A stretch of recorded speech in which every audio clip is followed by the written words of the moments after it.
There are three major angles to consider when looking at a simple knife edge. There's the rake angle, as denoted by the symbol alpha, knife angle denoted by beta, and relief angle denoted by gamma.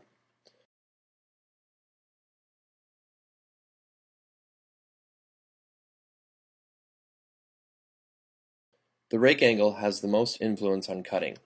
It is the angle at which the knife edge enters the material.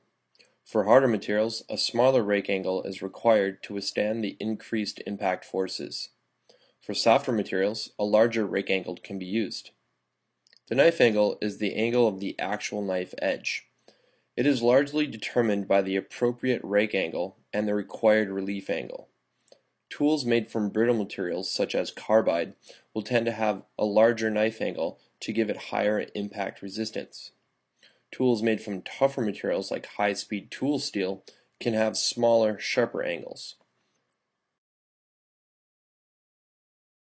The relief angle is required to prevent excessive rubbing on the heel of the knife when cutting. Without enough clearance, high amounts of friction can heat up and weaken the blade. Also, the rubbing can smooth the surface of wood, making later finishing stages difficult.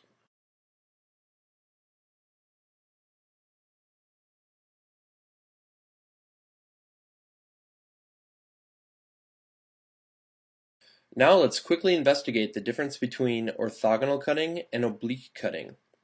Looking from above, we can see that orthogonal cutting is when the knife edge is perpendicular to the direction of travel. In oblique cutting, the knife edge is at an angle to the direction of travel. The oblique angle is represented by the symbol lambda and is the angle between the knife edge and the line perpendicular to the direction of travel.